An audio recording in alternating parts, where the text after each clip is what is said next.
Hi everyone at the AHC.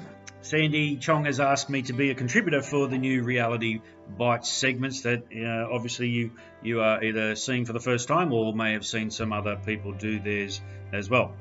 My name is Justin Herald. I am the Managing Director of Customer Culture, amongst many other things that I do, and I speak at conferences, which some of you would have seen me speak around the country when I did the tour with the AHC a few years ago.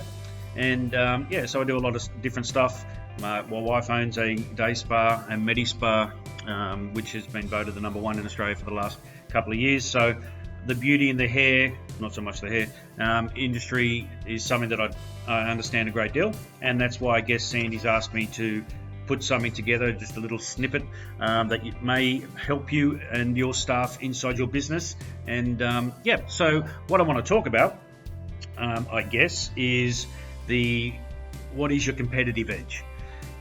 A lot of people in business these days seem to think their competitive edge is their price point, and the problem with that is I can come along and undercut your price real quick if I want to open up right next door to you, and you will then lose your competitive edge if that's what you're concentrating on, is just the price factor. And then other people will say, well, our products are our competitive edge. Problem with that is I can come along and either have a different type of product or even have the same product and come next door and then undercut you in price, and then so you've lost that competitive edge. As far as I'm concerned, everyone in business, their competitive edge has to be their people. Your staff need to be the reason why people come back, and your staff is the thing that your competitors don't have. If they do have a greater experience in your competitor's business, well, there's your problem. So this is the thing that you can actually fix. The whole customer service thing seems to be lost on a lot of business owners these days. I'm not saying anyone in the hair industry, but I'll just say a lot of businesses these days, where it's the last thing that they actually concentrate on or try and fix. The amount of people that we get in with the customer culture stuff that come to us and say, look, we're getting some really bad reviews on our website and on Google reviews, we need to fix something now. That is like putting the cart before the horse. Like the horse is actually bolted. So it's the last thing that they then go, oh crap, we need to now look after our people. It's just a weird way that people go about doing business now. As I said, customer service seems to be, or customer engagement and the customer experience seems to be the last thing.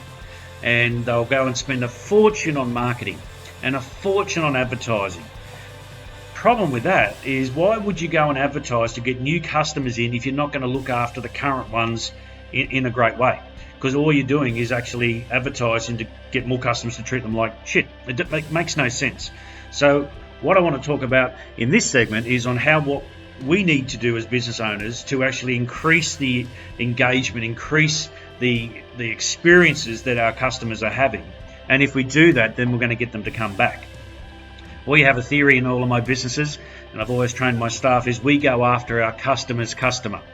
By that, I mean we want to give the person in front of our face, the person that's on the phone, the person that we're dealing with via email, we want to give them an amazing experience. So much so that they go away and tell other people about it because it's something they're not getting anywhere else. So if you think about it, your competitor now in business is everyone. It's not just another hairdresser. It's not just a beauty salon. It's everyone, because the consumer's got choice now, whether they come and get their hair done or whether they go and buy a handbag. This is because people are making these decisions, impulse decisions, I guess, where, and I know that people book in for their appointments. I'm not talking about your regular clients. I'm talking about new ones now. They just want to spend money.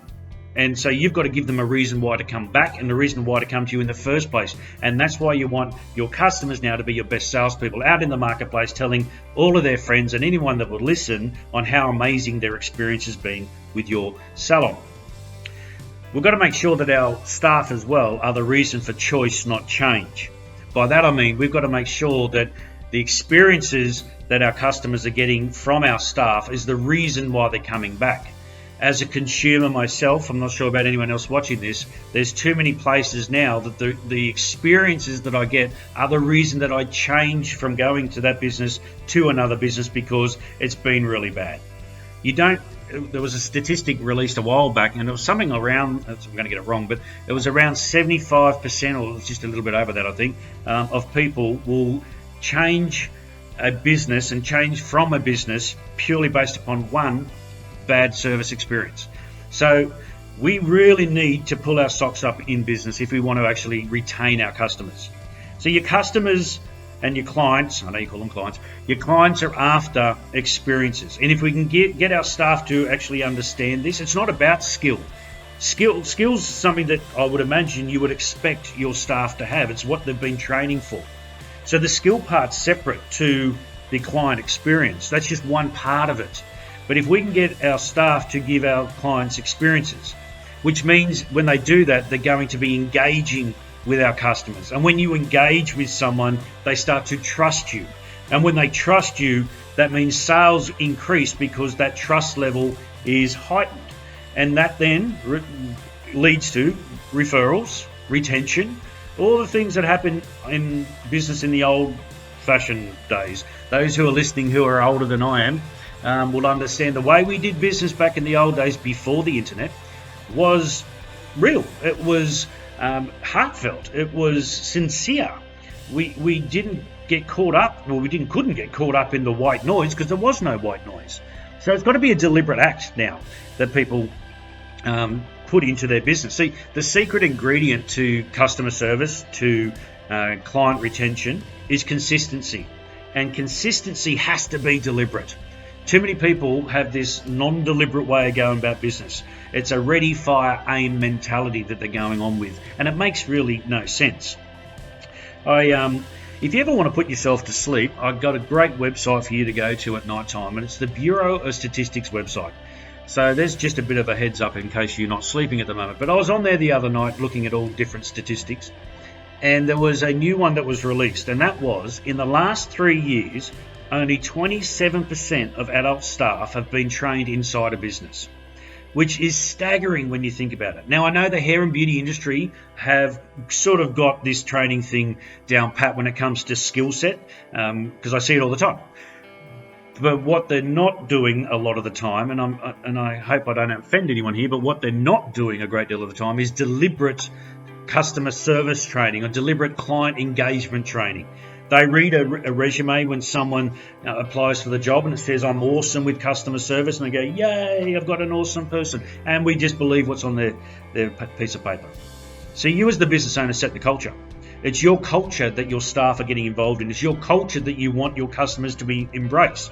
So your culture has to be deliberately taught. We've got to make sure that our staff, number one, turn up with their personality. That'd be a fantastic thing if they didn't leave that at home. But that's what your clients want. They want to engage with real people. But the culture of your business, the sum part of all of what's going on, is set by you, the business owner. We've got to sort of create a customers first mentality inside business these days.